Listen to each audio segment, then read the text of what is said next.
زکوٰۃ کی تعریف۔ زکوٰۃ شریعت کی جانب سے مقرر کردہ اس مال کو کہتے ہیں جس سے اپنا نفع ہر طرح سے ختم کرنے کے بعد رضائے الہی کے لیے کسی ایسے مسلمان فقیر کی ملکیت میں دے دیا جائے جو نہ تو خود ہاشمی ہو اور نہ ہی کسی ہاشمی کا آزاد کردہ غلام ہو۔ زکوٰۃ کو زکوٰۃ کہنے کی وجہ: زکوٰۃ کا لغوی معنی طہارت، اضافہ اور برکت ہے۔ چونکہ زکوٰۃ بقیہ مال کے لیے معنوی طور پر طہارت اور افزائش کا سبب بنتی ہے، اس لیے اسے زکوٰۃ کہا جاتا ہے۔ زکوٰۃ کی اقسام: زکوٰۃ کی بنیادی طور پر دو قسمیں ہیں۔ نمبر 1 مال کی زکوٰۃ، نمبر 2 افراد کی زکوٰۃ یعنی صدقہ فطر۔ مال کی زکوٰۃ کی مزید پھر دو قسمیں ہیں۔ نمبر 1 سونے چاندی کی زکوٰۃ، نمبر 2 مال تجارت اور مویشیوں، زراعت اور پھلوں کی زکوٰۃ یعنی عشر۔ زکوٰۃ کس پر فرض ہے؟ زکوٰۃ دینا ہر اس عاقل بالغ آزاد مسلمان پر فرض ہے جس میں یہ شرائط پائی جائیں: نمبر 1 نصاب کا مالک ہو، نمبر 2 یہ نصاب نامی ہو، نمبر 3 نصاب اس کے قبضے میں ہو، نمبر 4 نصاب اس کی حاجت اصلیہ سے زائد ہو، نمبر 5 نصاب دین سے فارغ ہو یعنی اس پر ایسا قرض نہ ہو جس کا مطالبہ بندوں کی جانب سے ہو کہ اگر وہ قرض ادا کرے تو اس کا نصاب باقی نہ رہے، نمبر 6 اس نصاب پر 1 سال گزر جائے۔ شرائط کی تفصیل: نصاب کا مالک: مالک کے نصاب ہونے سے مراد یہ ہے کہ اس شخص کے پاس 7.5 تولے سونا یا 52.5 تولے چاندی یا اتنی مالیت کی رقم یا اتنی مالیت کا مال تجارت یا اتنی مالیت کا حاجات اصلیہ یعنی ضروریات زندگی سے زائد سامان ہو۔ مالک کے نصاب ہونے سے پہلے زکوٰۃ دے دی تو کیا حکم ہے؟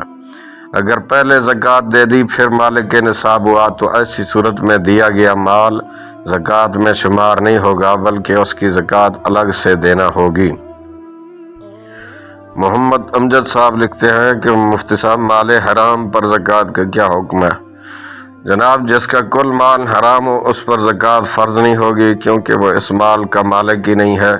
در مختار میں ہے اگر کل مال حرام ہو تو اس پر زکوٰۃ نہیں ہے۔ اعلیٰ حضرت امام اہل سنت مولانا شاہ امام احمد رضا خان علیہ رحمت الرحمن فرماتے ہیں 40واں حصہ دینے سے وہ مال کیا پاک ہو سکتا ہے جس کے باقی 39 حصے بھی ناپاک ہوں۔ فتاوی رضویہ جلد 19ویں صفحہ نمبر 656۔ ایسے شخص پر لازم ہے کہ توبہ کرے اور مال حرام سے نجات حاصل کرے۔ مال حرام سے نجات کا طریقہ: حرام مال کی 2 صورتیں ہیں۔ نمبر 1 وہ حرام مال جو چوری، رشوت، غصب اور انہی جیسے دیگر ذرائع سے ملا ہو۔ اس کو حاصل کرنے والا اس کا اصلاً یعنی بالکل مالک ہی نہیں بنتا اور اس مال کے لیے شرعاً فرض ہے کہ جس کا ہے اسی کو لوٹا دیا جائے، وہ نہ رہا تو وارثوں کو دے، اگر ان کا بھی پتہ نہ چلے تو بلا نیت ثواب فقیر پر خیرات کر دے۔ نمبر 2 دوسرا وہ حرام مال جس میں قبضہ کر لینے سے ملک خبیث حاصل ہو جاتی ہے اور یہ وہ مال ہے جو کسی عقد فاسد کے ذریعے حاصل ہوا ہو، جیسے سود یا داڑھی مونڈنے یا خشخشی کرنے کی اجرت وغیرہ۔ اس کا بھی وہی حکم ہے مگر فرق یہ ہے کہ اس کو مالک یا اس کے ورثاء ہی کو لوٹانا فرض نہیں۔ اولاً فقیر کو بھی بلا نیت ثواب خیرات میں دے سکتا ہے، البتہ افضل یہی ہے کہ مالک یا ورثاء کو لوٹا دے۔ فتاوی رضویہ جلد 23ویں صفحہ نمبر 551 اور 552۔ مال نامی کا مطلب: مال نامی بھئی کسے کہتے ہیں؟ مال نامی کے معنی ہے بڑھنے والا مال، خواہ حقیقتاً بڑھے یا حکماً۔ اس کی 3 صورتیں: نمبر 1 یہ بڑھنا تجارت سے ہوگا، نمبر 2 افزائش نسل کے لیے جانوروں کو جنگل میں چھوڑ دینے سے ہوگا، نمبر 3 وہ مال خلقی یعنی پیدائشی طور پر نامی ہوگا جیسے سونا چاندی وغیرہ۔ حاجت اصلیہ کسے کہتے ہیں؟ حاجت اصلیہ ضروریات زندگی، سے مراد وہ چیزیں ہیں جن کی عموماً انسان کو ضرورت ہوتی ہے اور ان کے بغیر گزر اوقات میں شدید تنگی و دشواری محسوس ہوتی ہے، جیسے رہنے کا گھر، پہننے کے کپڑے، سواری، علم دین سے متعلق کتابیں اور پیشے سے متعلق اوزار۔ مثلاً جنہیں مختلف لوگوں سے رابطے کی حاجت ہوتی ہو ان کے لیے ٹیلی فون یا موبائل، جو لوگ کمپیوٹر پر کتابت کرتے ہیں یا اس کے ذریعے روزگار کماتے ہو ان کے لیے کمپیوٹر، جن کی نظر کمزور ہو ان کے لیے عینک یا لینس، جن لوگوں کو کم سنائی دیتا ہو ان کے لیے آلہ سماعت، اسی طرح سواری کے لیے سائیکل، موٹر سائیکل یا کار یا دیگر گاڑیاں یا دیگر اشیاء کہ جن کے بغیر اہل حاجت کا گزارا مشکل سے ہو، حاجت اصلیہ میں سے ہیں۔ سال کب مکمل ہوگا؟ جناب، جس تاریخ اور وقت پر آدمی صاحب نصاب ہوا، جب تک نصاب رہے وہی تاریخ اور وقت جب آئے گا اسی منٹ اور اسی سال مکمل ہوگا۔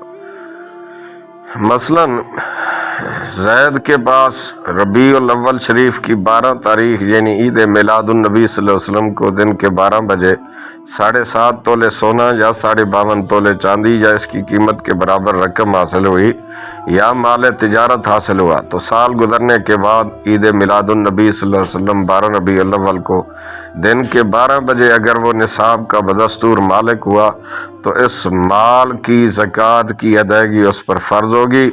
اگر اب بلا عذر شرعی ادائیگی میں تاخیر کرے گا تو گنہگار ہوگا۔ قمری مہینوں کا اعتبار ہوگا یا شمسی کا؟ یعنی سال گزرنے میں قمری یعنی چاند کے مہینوں کا اعتبار ہوگا؟ بالکل جی، چاند کے مہینوں کا اعتبار ہوگا، شمسی مہینوں کا اعتبار حرام ہے۔ دوران سال نصاب میں کمی ہونا، چونکہ زکوٰۃ کی فرضیت میں سال کے شروع اور آخر کا اعتبار کیا جاتا ہے، اسی لیے اگر سال مکمل ہونے پر نصاب زکوٰۃ پورا ہے تو دوران سال نصاب میں ہونے والی کمی کا کوئی نقصان نہیں، موجودہ مال کی زکوٰۃ دی جائے گی۔ مثلاً احمد یکم رمضان کو 12 بجے 7.5 تولے سونے کا مالک بنا، اسی لمحے سال شمار ہونا شروع ہو جائے گا۔ پھر شوال میں اس نے 1 تولہ سونا بیچ دیا اور نصاب میں کمی واقع ہو گئی۔ جب دوبارہ رمضان المبارک کی آمد قریب ہوئی تو اسے شعبان کے مہینے میں کہیں سے 1 تولہ سونا تحفے میں ملا، چنانچہ یکم رمضان کو 12 بجے وہ پھر سے مالک نصاب تھا، لہٰذا اب اسے اس سونے کی زکوٰۃ ادا کرنا ہوگی کیونکہ سال مکمل ہو گیا۔ دوران سال نصاب میں اضافہ ہونا، جو شخص مالک نصاب ہے اگر درمیان سال میں کچھ اور مال اسی جنس کا حاصل کیا تو اس نئے مال کا جدا سال نہیں بلکہ پہلے مال کا ختم سال اس کے لیے بھی سال تمام ہے، اگرچہ سال تمام سے 1 منٹ پہلے حاصل کیا ہو، خواہ وہ مال اس کے پہلے مال سے حاصل ہوا یا میراث و ہبہ یا کسی اور جائز ذریعے سے ملا ہو۔ اگر دوسری جنس کا ہے، مثلاً پہلے اس کے پاس اونٹ تھے اب بکریاں ملیں، تو اس کے لیے جدید سال شمار ہوگا۔ بہار شریعت جلد اول حصہ 5 صفحہ نمبر 884۔ اس سلسلے میں سونا، چاندی، کرنسی نوٹ، سامان تجارت ایک ہی جنس شمار ہوں گے۔ دوران سال نصاب ہلاک ہونا، اگر دوران سال نصاب ہلاک ہو جائے کہ اس کا کوئی بھی حصہ نہ بچے تو شمار سال جاتا رہا، جس دن دوبارہ مالک کے نصاب ہوگا اسی دن نئے سرے سے حساب کیا جائے گا۔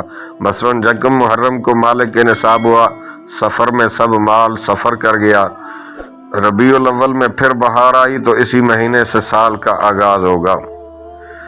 آگے ایک سوال ہے کہ زمانہ کفر کی زکوٰۃ، اگر پہلے کوئی شخص کافر تھا پھر مسلمان ہوا تو اس پر حالت کفر کی زکوٰۃ کی ادائیگی فرض نہیں ہے، کیونکہ زکوٰۃ مسلمان پر فرض ہوتی ہے، کافر پر نہیں۔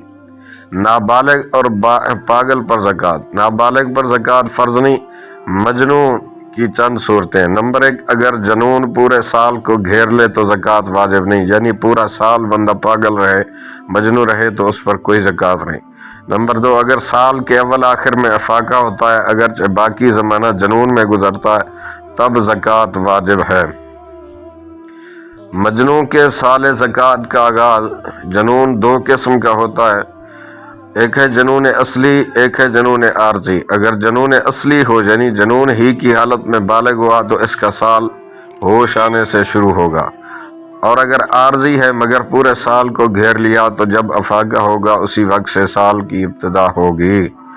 اللہ اعلم عز وجل ورسولہ اعلم صلی اللہ تعالی علیہ وآلہ وسلم۔